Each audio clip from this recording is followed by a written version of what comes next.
Welcome to the Unicorn Circuit, your weekly dose of car news, fanking and conspiracies. We've got a massive episode, plus Martin's going to talk to us about Mars.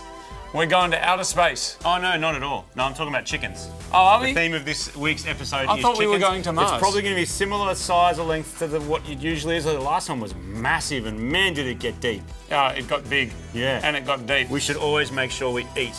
Yes.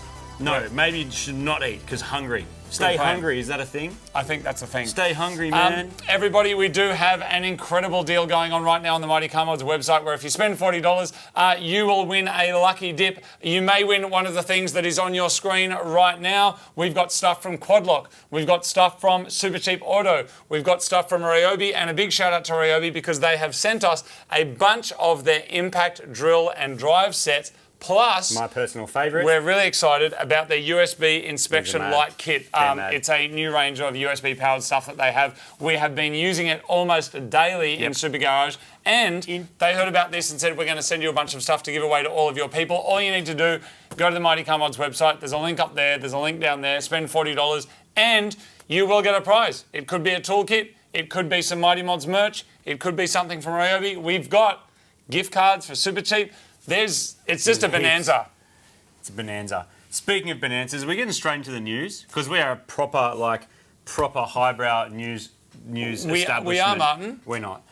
No, before we get into the news, I just want to say a massive thank you to everybody that sent us an email and a video applying for the job with us. Yes. We went through all of them individually, and we had a couple of people come in and try the job, and we have found somebody. And so just want to say thank you very much to everybody that did put in all of the time and effort. There is a lot of people out there, and it is very possible that we may be getting in touch with you next time we've got a bigger production, because there are a lot of you talented people out there, and it was a very, very tight competition in terms of it was very, very competitive with the skills available, and what we needed was quite niche. But thank you very much for taking all of the time for doing that. And Martin, I think it's time to jump into the news. Let's go. News. Here we go.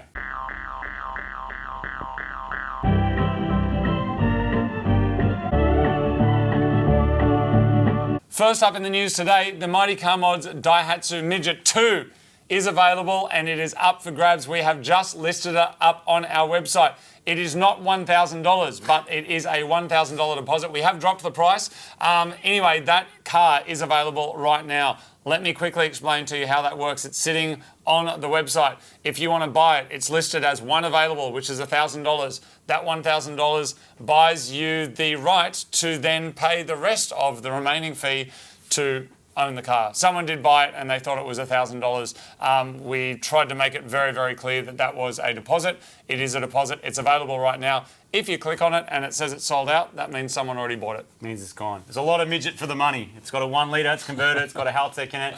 It drove all the way around Tasmania and didn't break, which is absolutely incredible. So very, very cool little car. And very unique as well. And most Midgets are in the teens, roughly. So what else has been happening on the main Mighty Car Mods channel, the other show? There has been RX-7s. Chooks are just being cooked left, right and centre. Literally cooked chooks everywhere. If you don't get the reference, look up some Rotary stuff and educate yourself. The Rotary's...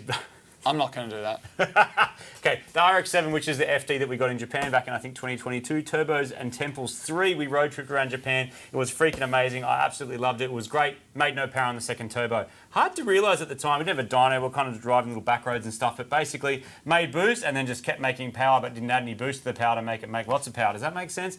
Put on the dyno. There's a video that's out now, episode 1. It's on Mighty Car Mods. Have a look. He actually took it straight to the dyno to try and work out what went wrong with it.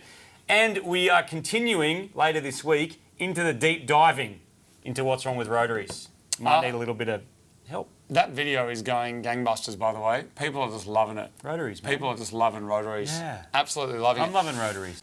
Yes, we had a visitor today. It was the Michelin Man. And you may be wondering, why is the Michelin Man a man made of Michelins? Do you know why, Martin? He technically is, right? Yes. I'm here to tell you why. Michelin is a sponsor of Mighty Car Mods, and I thought I would share with you the delightful story of how the Michelin Man came to be. Back in the 19th century, when the brothers that invented Michelin, they were at a place called Lyon doing a fair. I guess that was like the SEMA of the day. Lyon. And they had the tyres all stacked up, And back then, tyres were kind of a translucent kind of white colour. And one of the brothers says to the other one, he's like, hey, brah, that kind of looks like a man if you added some arms and legs to it. And then his brother's like, yeah, it does. And so then they got a caricaturist, and the Michelin Man was born. The first version of him, but he was adapted from a character which was already being used for a German beer company. And what he used to do was he was holding up a big thing like this, a stein full of beer. Yeah. And then because what do you do with the beer? You pour it over your head. No, you drink it. Oh yeah, that. Yep, you don't pour it over your head. Oh, well, I don't know. You tip it into your shoe and then you drink it. Yeah. And instead, anyway, they went, what if instead of drinking beer, he was swallowing the bumps in the road and other obstacles? So what they actually did was they got this and they put like glass and nails in it, and he could swallow that up. Right. Now his name is actually was probably made out of wood back then. His name was Bibendum. I was about to point to this. The actual Michelin Man's name is Bibendum, and that is from the Latin phrase nunc est bibendum. Do you know what that translates to, Martin? Tell me. That translates to now is the time to drink. Okay, that wouldn't Because he's drinking up all of the bumps in the road.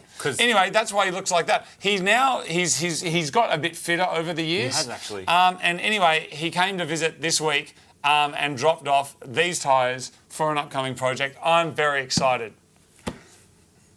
New WRX, Martin. What do you know? No, tell me everything. I can tell you.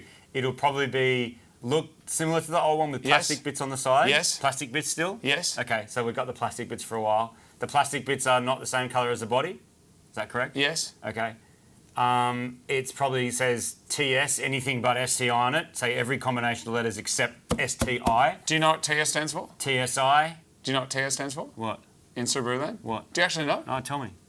But do you already know? No. TS means tuned by STI. No, it doesn't. Yes, it does. Surely not. It does. No, That's what it means. It used to be TB-STI. No, it's TS means it's tuned by Subaru STI. Liberty TB-STI. Martin, I'm going to play a game. Means? Yeah, it does. I'm going to play a game with you, Martin. Which part of the car, something has been changed on the car. Which part of that car amplifies its aggressive nature and gives it a bold statement even before it hits the road, according to Subaru? I know. It's going to have bigger, like mad BBS wheels on it. It's going to have like Brembos. It's going to have adjustable diffs. It's going to be manual. It's going to have 5x114.3 wheels. It's going to have all the mad stuff and a sunroof. And a big... Sunroof? Nope. A big... Adjustable seat. A convertible. A big wing, Cup holder. What? A big wing. It's got a big wing. How is this a wing? Because when you're standing behind your car, your drink is sitting on it. Oh. But anyway, according to the brand, they say the wing, it amplifies its aggressive stance and it makes a bold statement even before hitting the road. That's what Subaru said. I think it's going to have Recaros as well. But it's going to be manual again. Oh, that's good. So that's back. Yeah, so no more CVT. Good move. Now, Subaru, it's like you were listening to everyone. While we're just on the news of that kind of thing, the 2025 Volkswagen Golf R, the fastest Volkswagen they've ever made, they're going to give it 13 more horsepower. How nice of them. Via a tune. So they're going to give it like 2 pounds more boost? I think so. And say, here you go, have your. Enough about. That's all my news, Martin. Pistons. Actually, I've got a little bit of Volvo news. You can tell us? I'll get to that at the end. You sure? Yes. This is a pretty long news section. Okay, go. Potentially the rest of the show is this. Just That's this.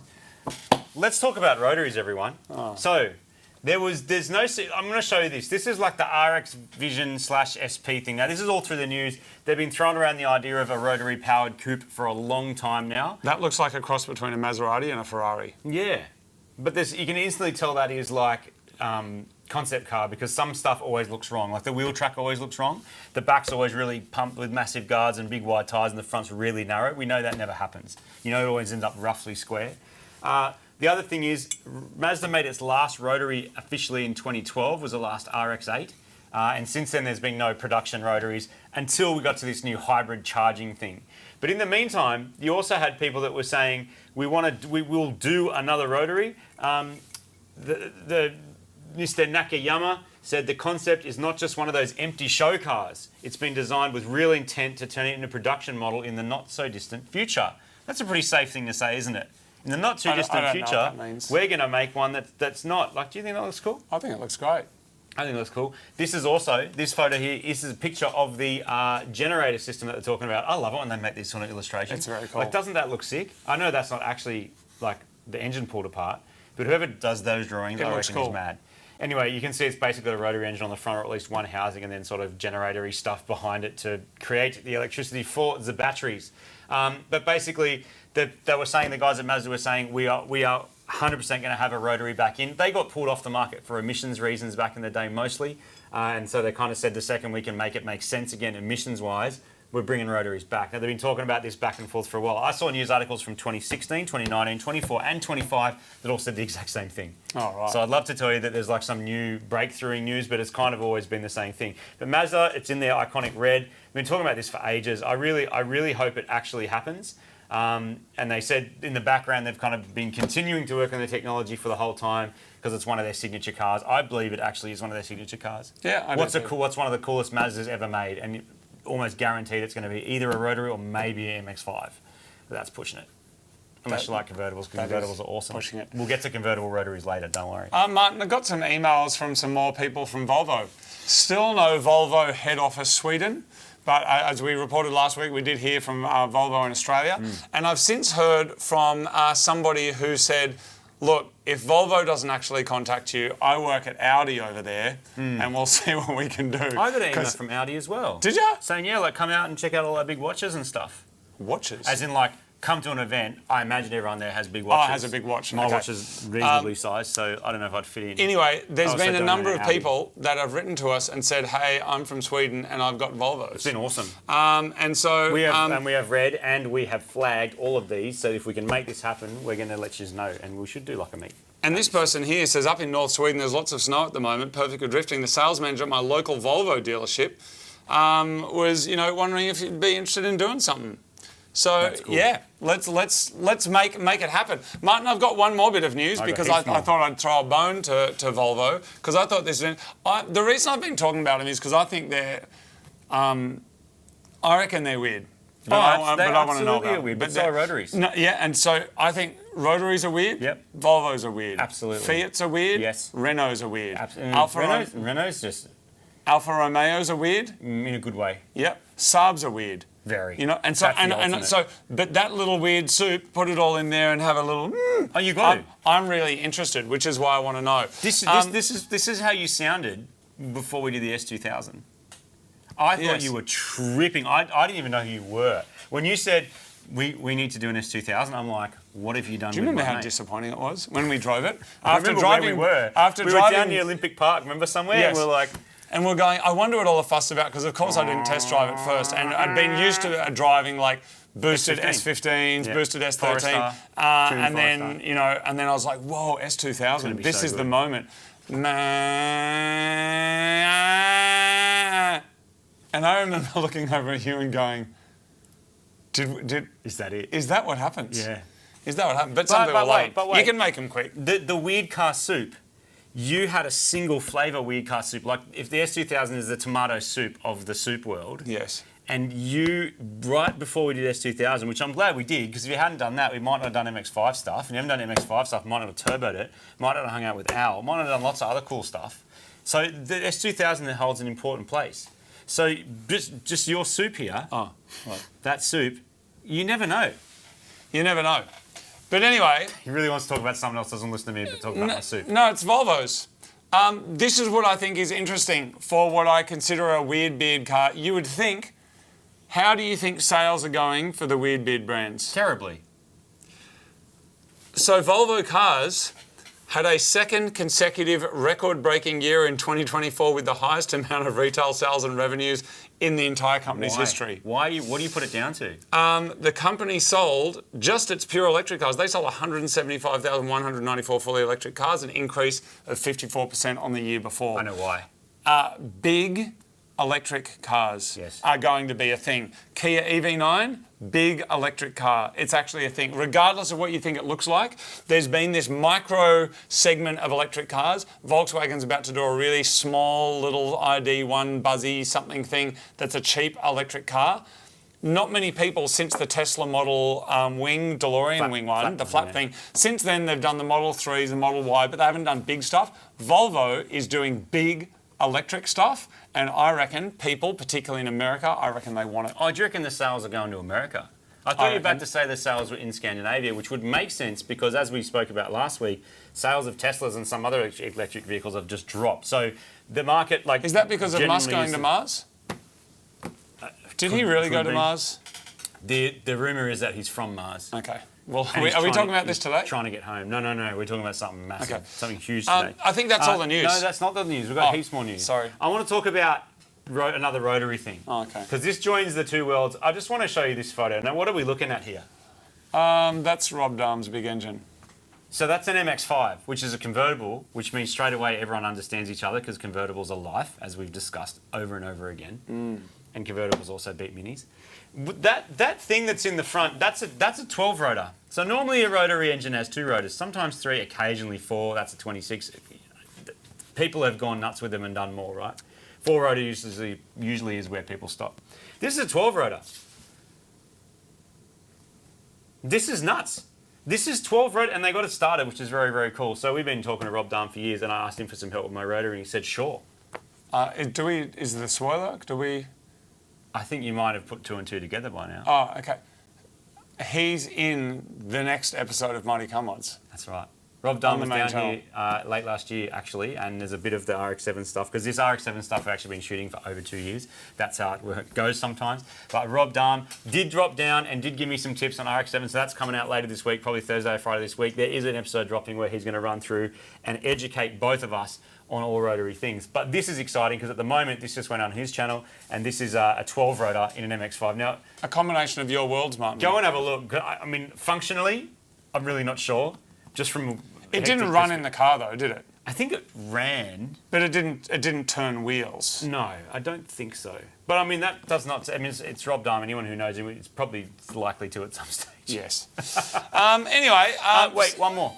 One more bit of news. Is it about rotaries though? Yes. Okay. I told you, it's all about rotaries. It's Cook and Chooks this episode. Okay. People look at the last episode of Mighty Car Mods. What's it about? I can't remember. Rotaries. Oh, that's right. Everyone's frothing. It's not about S2000s, is it? Although it could be.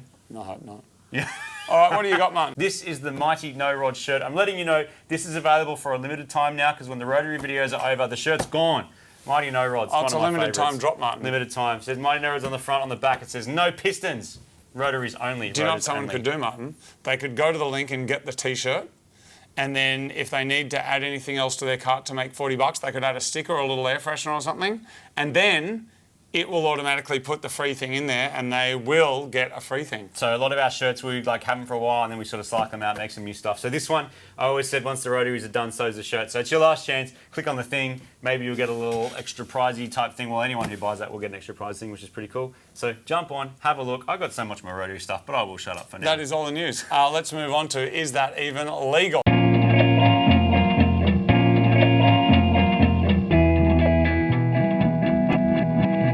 Every week on Is That Even Legal, we like exploring different legal rules, laws, guidelines. I don't know if they're guidelines. They're actually laws from around the world. Martin, on the weekend, I smoked quite a lot, actually, and I put some photos of it up on the internet. I smoked some salt, I smoked some green olives, and I also smoked some Kalamata olives. And I know you're not a big olive fiend, but do you like smoked meats?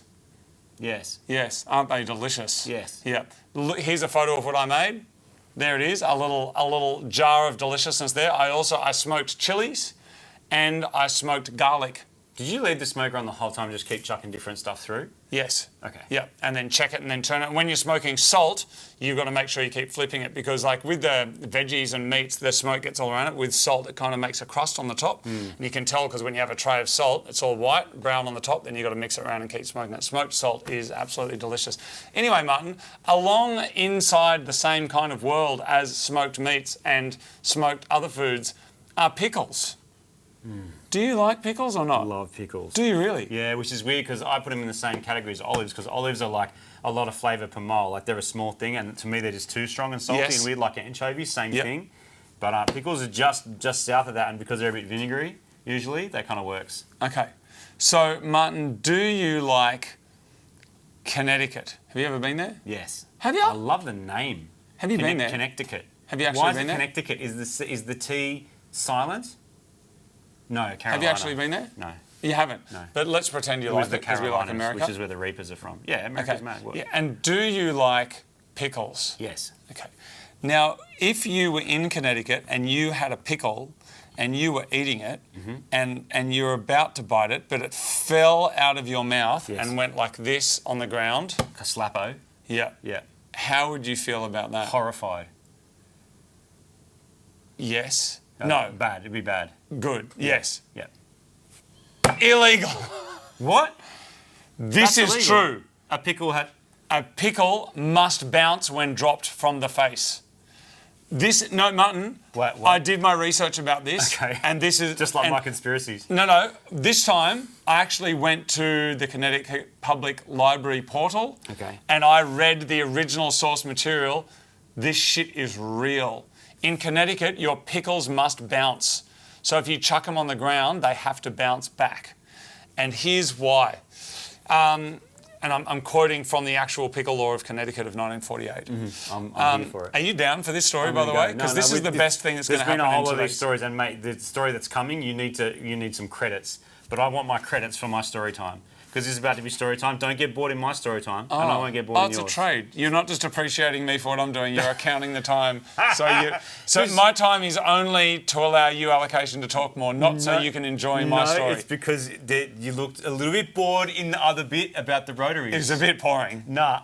Okay. Nah. Let's talk about the pickles again, because this is a pickle show, after all. In a 1948 article concerning the arrest of pickle packers Sidney Sparrow and Moses Dexler, they were selling pickles that were unfit for human consumption. The Connecticut Food and Drug Commissioner, Frederick Holcomb, discussed ways to check for good pickles. In addition to the laboratory tests that were used to examine the pickles, the reporters were told that if you drop it 1 foot, is that 1 foot? 30 centimetres, a bit less. Yep, like that. Then the pickle That's 1 foot. should... If we put a rule, that'll be exactly 1 foot. I'm good at this game. Is there a tape measure up here? No, I don't think so. Okay. Anyway, if you drop a pickle from that height, it should bounce. Their pickles did not bounce, Martin. The pickles in question did not. They were arrested. They had to pay a fine of $500, which is the maximum allowed by law, and the pickles were destroyed. What a travesty. I'm amazed, and right now, all I can think about is showing you some cars in car window shopping. It's the new section where we look at cars for sale on the internet, and Marty will show you ones that he thinks are good, and I'll show you one too. This week on car window shopping, we are going car window shopping. Can anyone guess what I set as my search criteria? Hondas. No, not S2000s, Rotaries. To be in this week's car window shopping, you must be a Rotary car. Now, let's just start off at the top end of town. I didn't set a budget limit because if you're a Rotary owner, you probably don't. You need some budget to fix your shit. Probably need some budget to fix it, or you've. I'll just stop right there. Or you own a construction company. What the? Yeah. So this is a 2002. Same that year a as Spirit mine. This R or is the something? Spirit R Type A manual. This is the one. This is the R34 GTR NER 2 spec edition, whatever. Yeah. Of rotary form, I think. Someone will probably correct me. That's a beautiful looking car. Wow. But $175,000, wowzers. Basically, same kind of thing, really. 13B, 5-speed manual.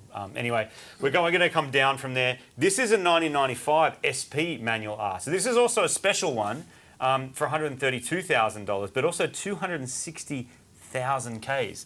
So you're paying $2 per kilometre. No, 50 cents per kilometre for that car. That's hectic. There you go. That's some Rocket Bunny type stuff. What is interesting about these is, look at the Ks on them. Yeah. 224,000. That's impressive. That's Which means they probably driving. came from Japan with, like, all cars do 50, 60, 70, and then someone's added another 180 to it. But can you believe it? That car's 30 years old. And the Rotary can run for that long. 30 years old. It's probably on its second or third or fifth engine. But that's 30 years old. I can't believe it. I mean, someone's put a lot of work into it. Like, the design is... 115 grand, is someone going to buy it? I guess so. Same kind of jam. That hurts my eyes a little bit. Wow. But again, 80 grand. We're dropping down now. Like, we're at half of what the original one was. This is the most expensive. We're only about 70 grand more than what they should be worth at this point. This is I think a Series 4 or 5 RX-7. This is the most expensive one I could see on the market in my search terms. Low Ks, I guess. If you want that particular one, the 80s versions or the early 80s versions, late 80s, early 90s versions, that's what you're going to get, an FC. That's 75 grand, it's a lot of money. But for the same money, or less, 10 grand less, you can get that.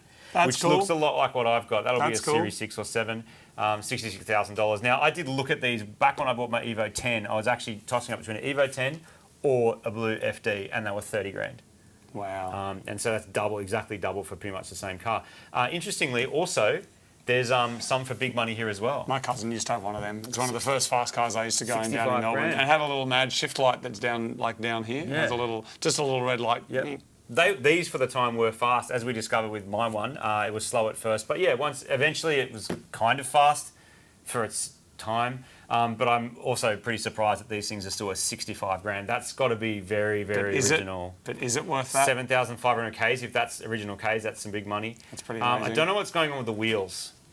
No. Is that photoshopped, or is there something real weird and tilty going on there? Something weird going on there. Either way, BBS looking wheels. Again, 60 grand for an FC. This is blue, pretty much exactly like what I had. Oh, is that your old one? No, it's not. It's not my old one. My old one sold during like pretty hectic COVID prices for 40-something thousand. This is low 50s, 45. They're still going. My point here was they're still going for the same kind of money for original looking ones. They haven't really dropped as much. You can pick up ones, but these are quite nice versions, obviously. Now we're into the RX-8s. This is the most expensive RX-8 I could find at $44,500. So I guess that's good buying. 2010 is one of the later ones. Similar money, we're back into the FBs and SA22s, 92,000 Ks, 35 grand. This one's been for sale for a while, I think.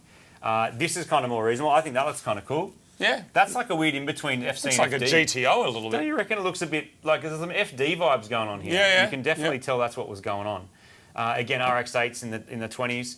That 20 grand, and it's very dusty.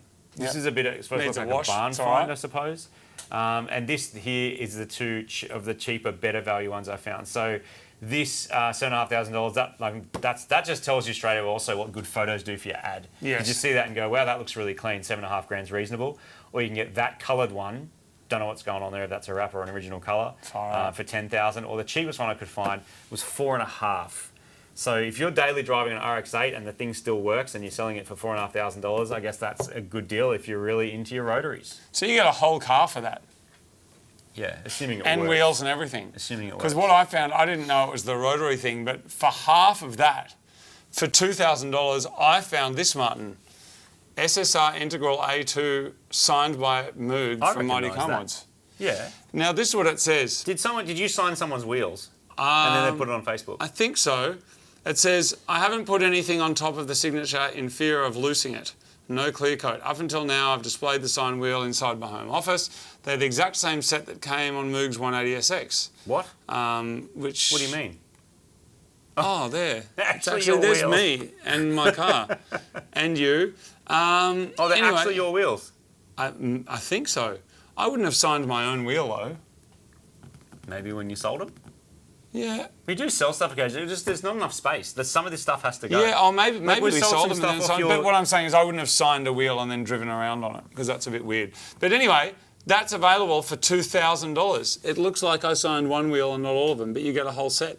They've been up there for 19 weeks, so it's been up there for a while. That's extensive. All right, there it is. Martin, I do believe it's time for My Crap Car.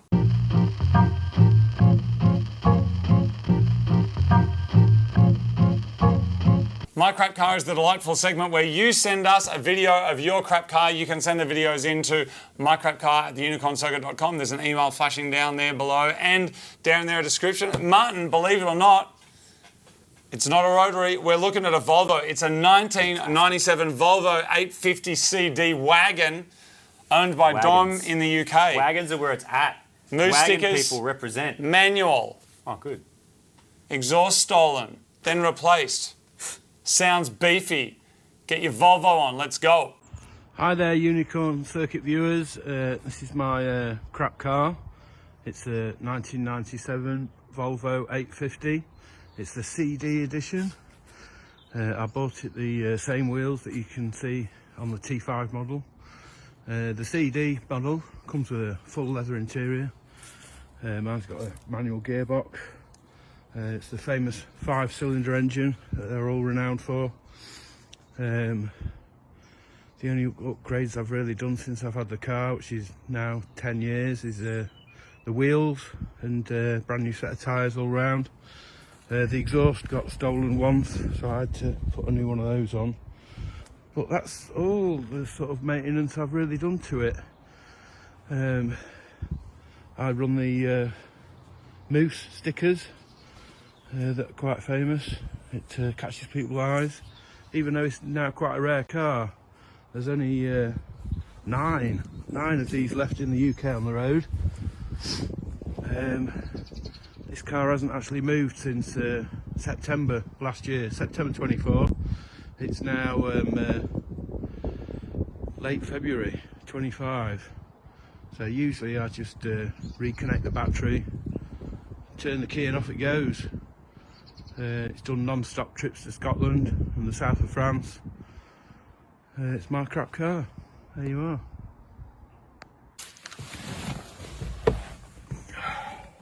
Full on the clutch. We've got full lights. Steering wheel needs a bit of a wash. It's got a sound system made by Bang & Olufsen. The battery seems quite healthy there. Fitted a compass as well, see where I'm going.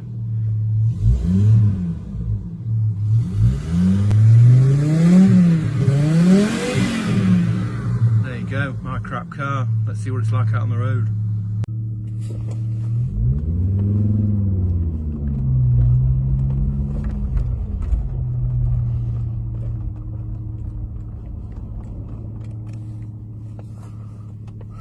The window switches are strangely in the middle.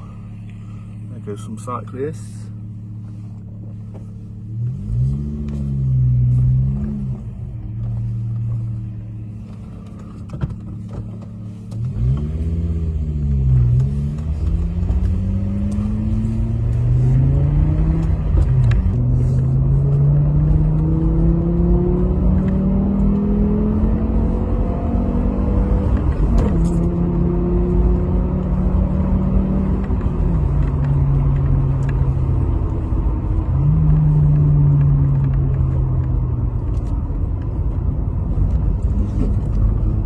It runs great, it looks a bit scrappy, needs a wash to be honest, but I love it. It's ready to go. It's asking me now, come on, where are we going? Come on, I want to go. Now it's warmed up, it's pretty happy. Let's get it a wash. I'm sure I can make it shine a bit. I've given it a quick wash, it makes the car happier. Anyway, thanks to you Unicorn Circuit for doing everything you do, and well, that's my slightly happier than it was a little while ago crap car. I love that there's so many people cruising around in some of these crap cars. I love that they're celebrated. This is the place where they're celebrated, because all cars don't have to be awesome. They can't all be Rotaries. Sometimes they have to be Volvos, and that's okay. Volvos are great too, like Rotaries. Imagine a Rotary Volvo. How sick would that be? Not today, but that would be sick, wouldn't it? All right, it's time Imagine to move on to... RX-8 and a Volvo and just... It sounds terrible to me. It sounds like a lot of work to go slowly Yeah. and safely and not really be able to do anything. Yes. But then you could tell the internet you had a rotary-powered Volvo. I'm sure it exists. If you can think of it these days and look it up on the internet, like, it's going to be there. Yeah. All right, let's move on to Tinfoil Hat Cat.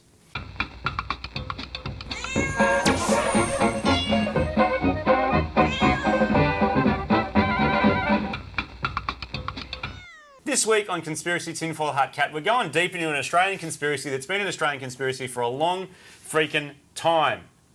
And it involves the orbital engine. Does anyone know what an orbital engine is? Guess what? It looks a bit like a rotary. Look it up on YouTube right now. You're going to see something that looks a bit like this, and it's orbiting around. Rotaries have 3 sides, like a triangle. Orbital engines, I think, have 5. But there's a lot of interesting deep diving. Now, this was a thing back in the 70s in Australia. A dude called Ralph Sarich invented a new engine. He also invented a bunch of other stuff, like a 2-speed fishing rod, like winder for marlin fishing, like all sorts of like cool inventions. Just that era of inventor was kind of cool because it was very practical compared to now where you're like, I've invented an app, and everyone goes snore and wakes up. But back in the day, anyway, it looks like a rotary. It's not, but it's kind of based on a redesigned two-stroke. But what's interesting about it, it had direct injection, which for the 70s was pretty impressive as well.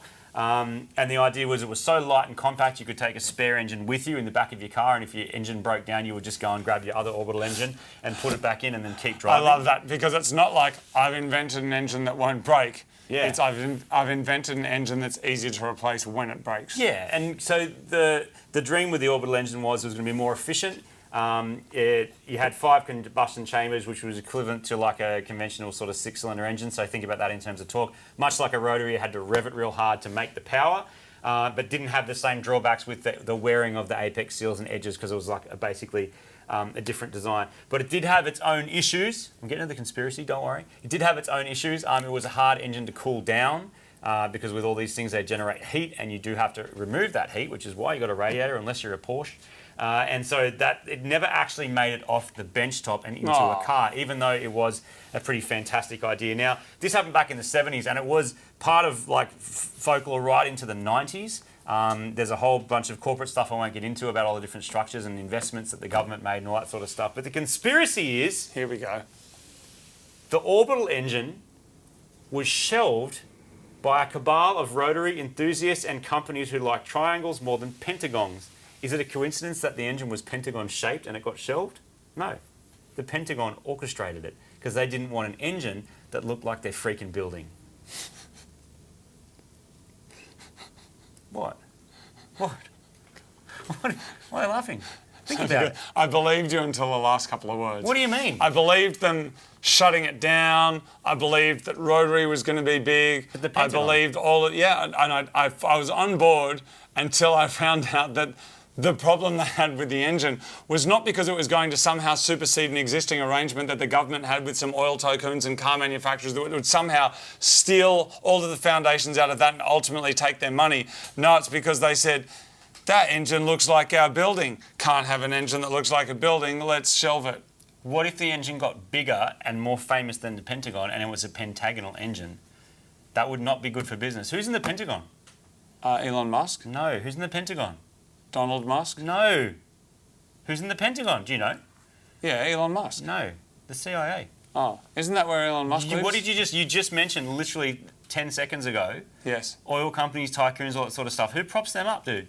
Elon Musk does. No, forget the current stuff. He's the dog chief. Pretend, What's he he's called? an alien trying to get back to Mars. Pretend. No, but isn't he the Doge chief? Yes, but that's nothing to do with the CIA right now. Don't worry about that right now. Dude, that's everything Don't to worry them about right that now. right now. It's nothing to do with him. Okay. This happened in the 70s, back when he was a whippersnapper. Dude, he wasn't, because you said he's an all-living alien that hasn't never aged from I Mars. never said that. Someone That else was on the meant to be internet your said conspiracy that. No, that's today. not a conspiracy at all. Oh, No. it's true. No. So anyway, What's your question, Martin? What are you trying to say? who's in the Pentagon? You actually just highlighted yourself because you said the oil barons and the tycoons. The and all that sort of CIA's stuff. in there. Yeah. Okay, I made the bit about the Pentagon up. The actual conspiracy was that big fuel, big oil, didn't want an efficient engine out there, so they shelved the design and basically paid him off and said, "Don't ever let it get to market." Isn't that That's what I the one said that's been about 2 floating minutes around ago? for a long time. Yeah, that's the actual conspiracy. I just thought the Pentagon thing was cool because it's the same shape. Oh, you made that up. I made the Pentagon bit Oh, up, did but you? it didn't even get it past him. No, so I'm not I'm gonna get glad past that you I guys. called BS on that one. No, because the rest of there it is- sounded legit. There's actually a happy ending though to all this because Gross. Ralph Sarich, like it was a. I remember as a kid, like being like a 8, 10-year-old kid and hearing about this all the way up through into the 90s. But basically, he tried to get this engine working for ages. There was deals with Fiat and other companies as well to try and put their small engines into some of these cars because fuel efficiency was a big thing. The oil crisis had just been a thing.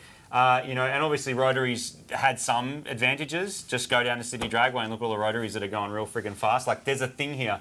But what actually happened was the tech that came off the back of it was actually fuel injection and direct injection. That was a process that they did really well at and ended up selling that IP. So this is a company that at one point, Orbital, whatever it was called, Orbital Corporation, was worth like $1 billion. Yeah. A good investment of that did come from the Australian government, and then there was a lot of sort of shares and stuff that came into it.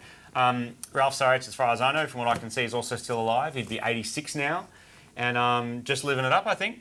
He just Wow. sold a lot of his IP for hundreds of millions of dollars and went, cool, thank you very much, retired and did whatever he wants. So in that way, it's like the dream of building a brand and selling it. Good on him for making a thing, man. Which That's is hard. pretty good. And also, there's on record, there's tens of millions of dollars donated to charities as well from this company. So I don't know the good exact, on you, bro. I don't know the exact ins and outs of what happened, but I do know that Orbital didn't just die off. Like it's kind of stayed around, and it's still on the Australian share market, as far as I can tell.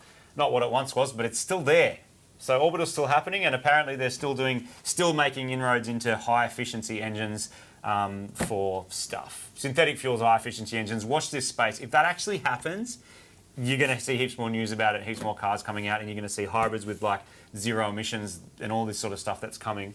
And without some of this early research, who knows? I like the creativity that someone just invented a brand new thing that's not a freaking app. What's next? Fank of the week.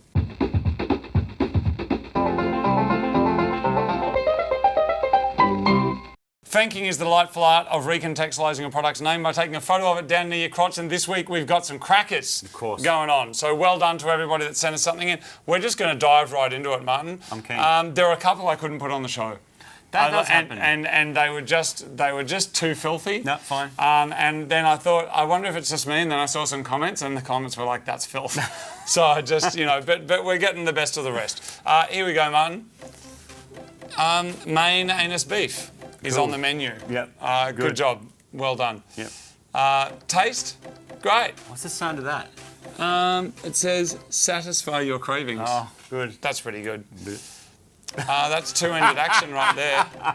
Is that a different kind of clothes peg, Martin? It's a peg. It's a twin peg. Twin pegs. You're pegging with both ends of it. Twins. A twin pegging. Twins pegging. Whatever that is. That's a nut slab. Now, I like that because we've had a nut slab in the back. Like we've had, sorry, I said we've had a nut slab in the back.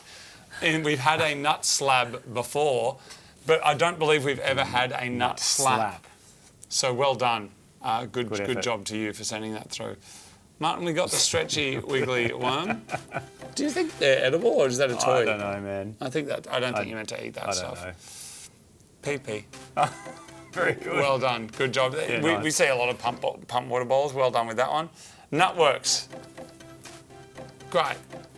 Next up, Pogo Stemon erectus. Someone's been That proud. is a tissue culture Aquarius plant. Oh, good. Someone's built like growing aquarium plants. I think so. Cool. Good job. Erect ones. No cock traps. That's great. Well done. Here we go, Martin. We've got the good ginger old nuts. ginger nuts. Well done. I like the stance Thank too. you for sending it in. I like Are they the racing Fanking shoes? stance. They look like racing shoes, but also there's like a bit of stance going on. Like that's a meaningful fank. Yes. Like you're into it. You're not just like leaning back. You're not like, just let's go. you've taken a wide stance, Fully grabbing the and ginger by the nuts. you've locked yourself in, Yeah. and then you've Grabbing the ginger by the nuts. All right, and Martin, Fank of the week this week goes to. I can't roll my R's. Can you roll your R's? No. I can't either. Some people can do this. They can go. Yeah. Do you know what I mean? Can anyone in the room do with their tongue? You know the thing I'm talking about? Where your tongue flaps really quick? That sort of? No. No one can. All right, good. Martin, Fank of the week.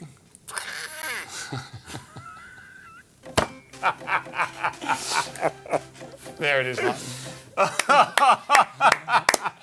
Congratulations. And they're watching, it's Fankception. Oh, they're watching Unicorn Circuit in the background as they do it. Oh, look at that. Well done. You have got Fank That's of the an week. excellent fank. If you would like to send us through your Fanking images, please send them through to the Fanking Facebook page. Martin, Group.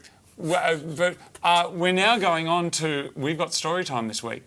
We got story time? We do. Then So random let's- eat bag. Wait, eat bag or story time? Story time. You're not hungry for food before you tell a Story time. Let's kick into story time.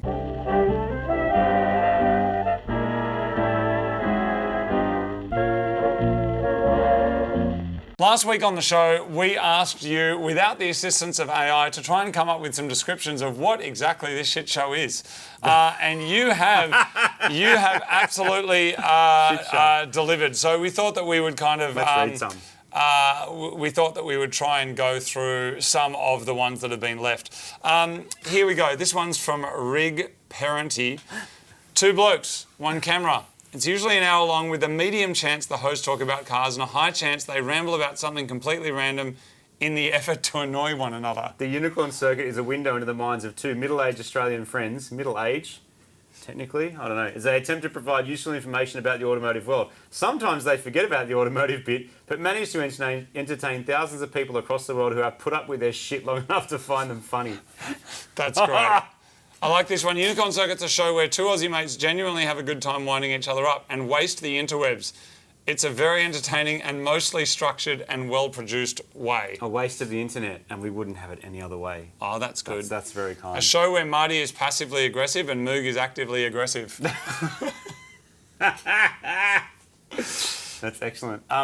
Unicorn Circuit is a news broadcast. A news broadcast? News broadcast. We're journalists now. Improv, comedy special, loosely based on cars. Dude, comedy. I guess so. Fall asleep to this video and woke up this morning with the urge for MCM merch and big racks. I had to re-watch it. Here we go.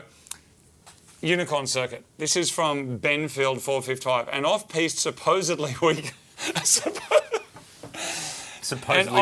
supposedly weekly motoring-based YouTube show with two down-to-earth Aussie lads. Whilst MCM, some other popular car show, features motoring nuggets, Unicorn Circuit features wisdomous metaphors of life nuggetry. The show is packed full of random interruptions, hilarious banter and unfiltered opinions, offering viewers a genuine and authentic insight into Australian sensibility and culture. We need this person to join a PR team, far out. Loved by those who watch and listen, probably confused by those that don't. This is a show that can warm the heart or tickle the mind. A fan for life type show that brightens the day and can distract from the difficult. Can I digress just for a second? I want to ask you a question. I want your opinion on something. Can I ask your opinion on something? Yes. So I went to a performing arts school. I did music, right, in the music world. Also did audio engineering. That was my two things all through high school. But what was cool about the school is they had like design and technology department, IT department, and they kind of let you do stuff. So I had a Gemini way back when. I built an iPod before iPods were a thing with computer gear. It's a story I've told before. Anyway. Didn't I build the iPod? Oh, yeah, you invented the iPod. We both invented iPods? You invented Spotify.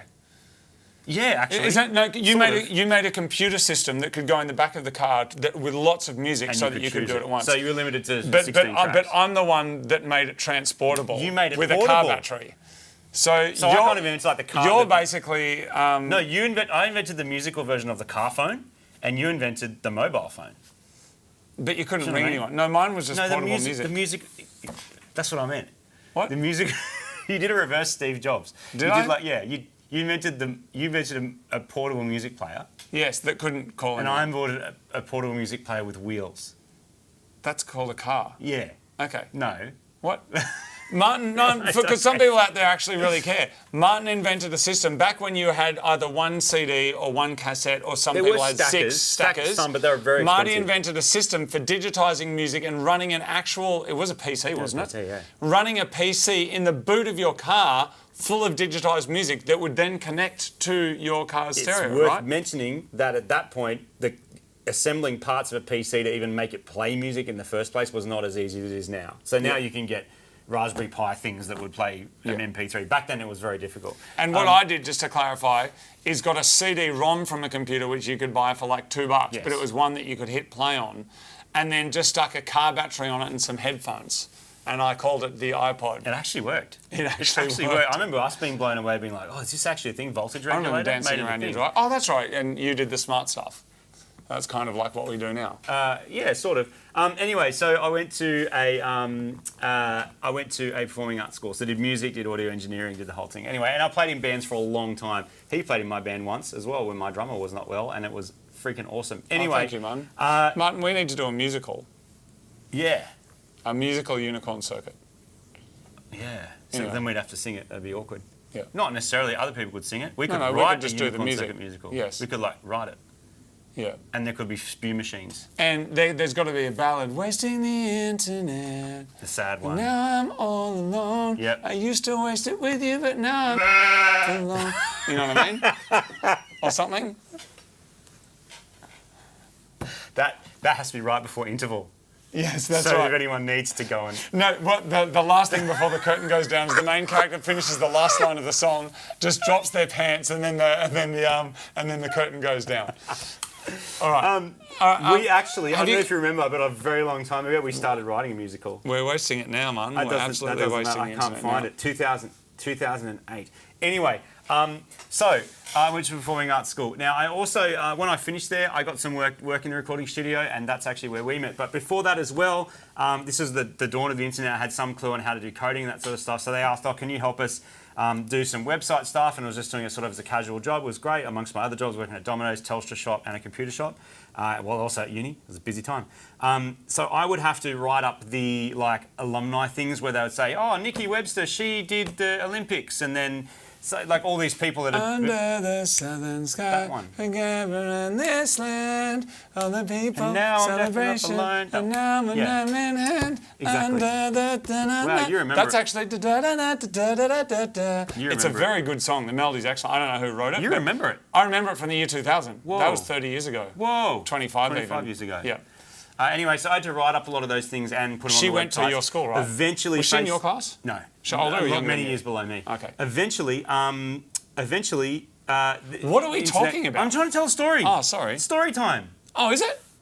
Yes. I'm sorry, I forgot. It's random meat bag after this. Let me finish my story.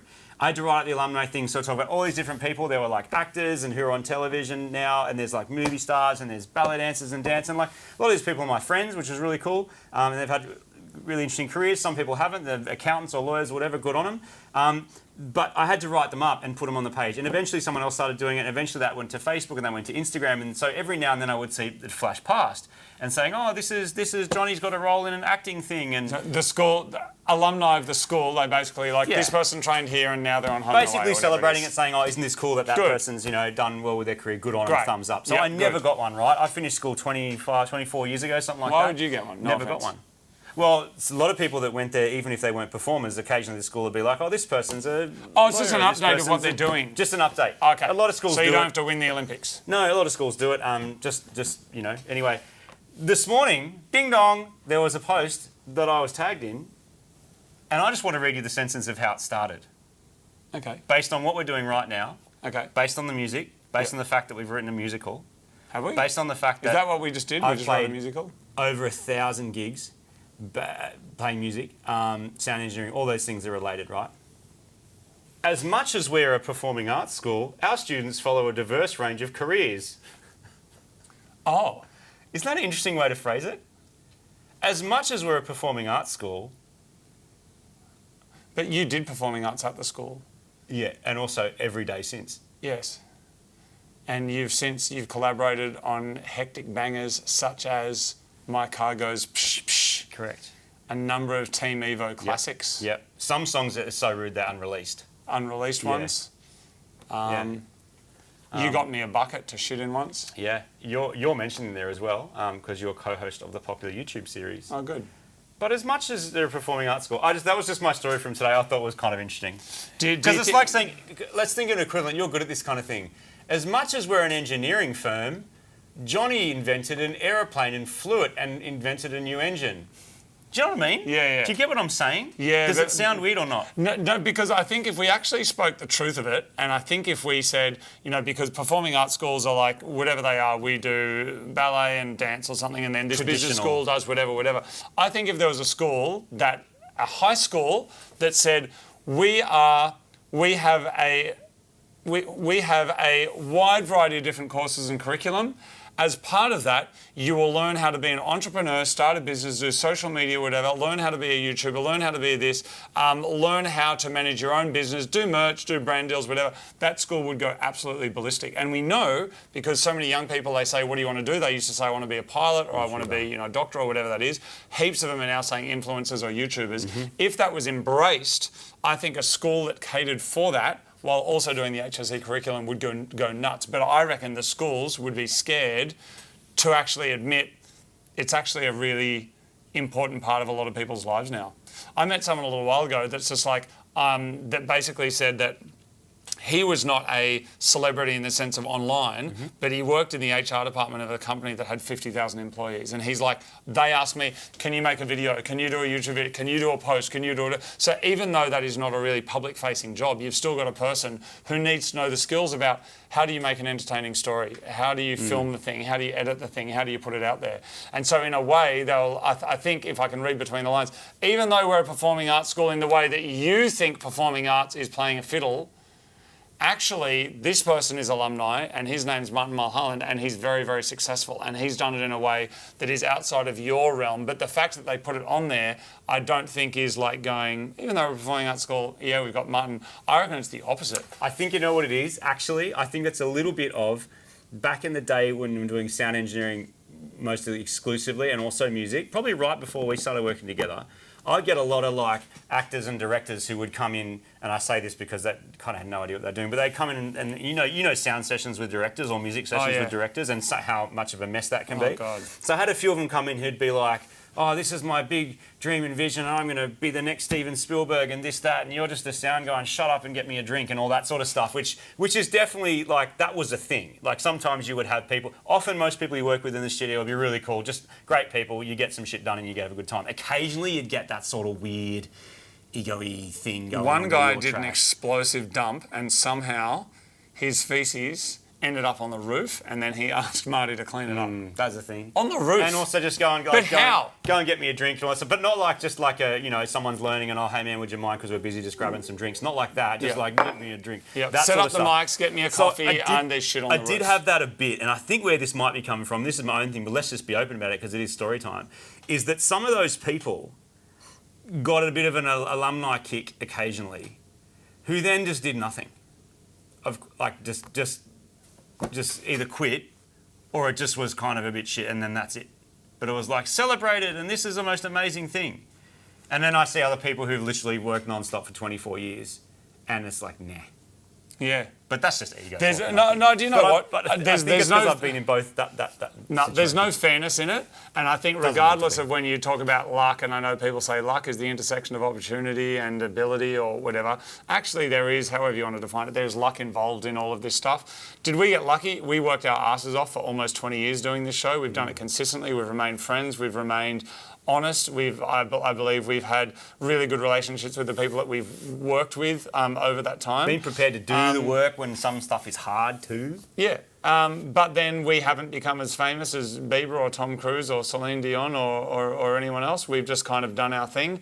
Whereas I think other people are working just as hard as us, if not harder, but they're working in a field where they're not recognised. And that could be disappointing if they want the recognition because they may not get it. Yep. Like if you're working in the HR department of a massive company. It's like someone told me that I'm doing a good job and they're like, the way we tell you is by paying you each week. Yes, you just get some money. Yes, that's a good point. That's a good point.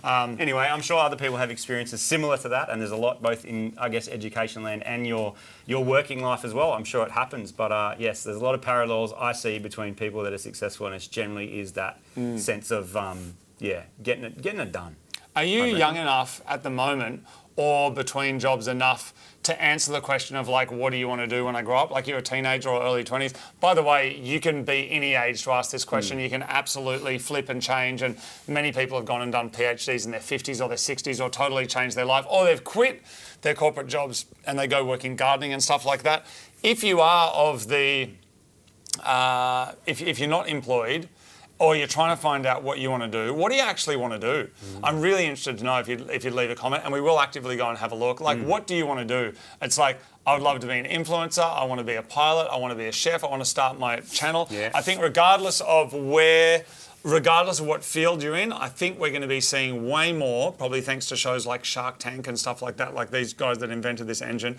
Regardless of all of that, I think we're going to be seeing way more of people who are just like, I want to run my own business doing my own thing. Is running your own business necessarily easier than being an employee? I would argue no, most of the time. But I think some people think that they're going to be sitting on the beach and take some time off when they need to. Yep. I want to know though, what do you want to do? What do people want to do these days? Well, what are you doing? Like that's the other thing. A lot of you might be studying or working towards something or an apprenticeship or whatever it is. That I'm just chucking in the comments. Why not? Let's have a bit of a reado. It'll be interesting to see some of the stories. Speaking of stories, we need to story into our faces and out our mouths. This episode, I've gone through many emotions. I've gone through That's many pretty things. standard. Right now, I'm quite interested in what you're saying. And no, I am. No, I am. But no, I was a bit tired before. I was a bit unsure of what was going on. I was a little bit confused about things. Then I was kind of happy. Then it got a little bit deep. And now we're talking about the people. And now I'm just hungry. Which is perfect timing for Random Meat Bag. That was...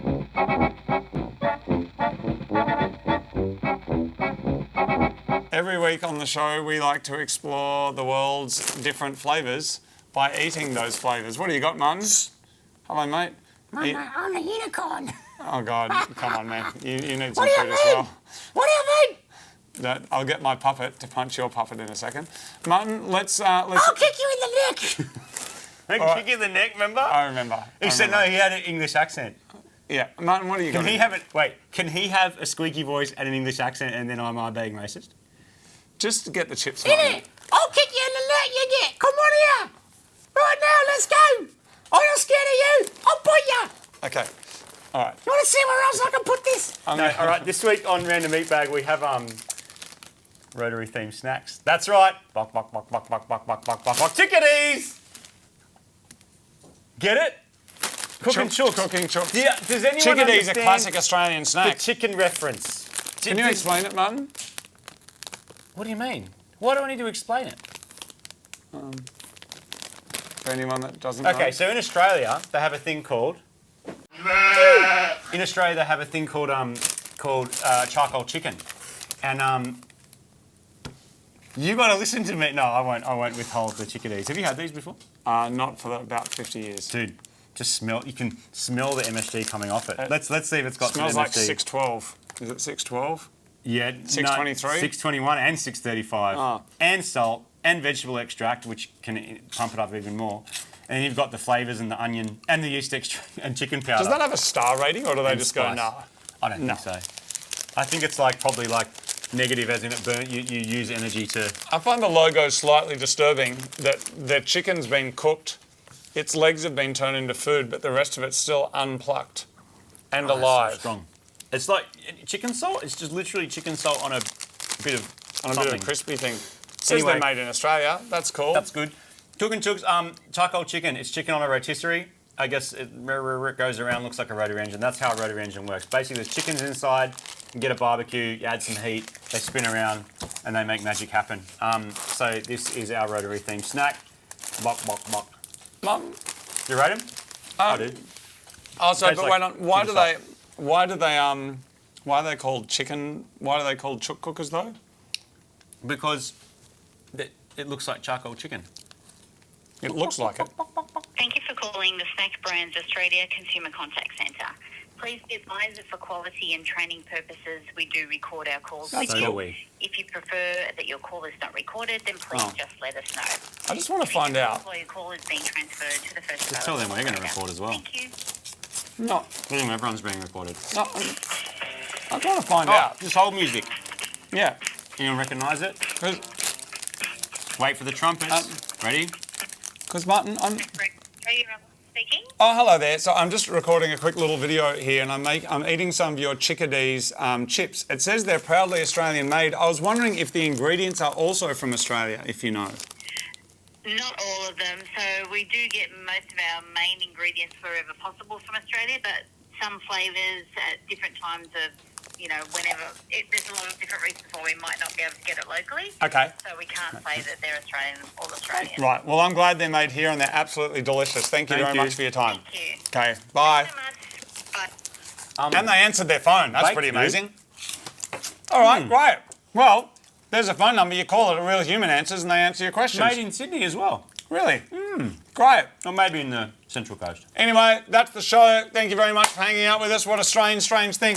There's big episodes coming out on the main channel, Rob Dahm. And, of course, grab something from the shop. You will get a lucky dip. You will win a prize. It'll be great. Tell us in the you comments. later. Tell us all the things. Bye.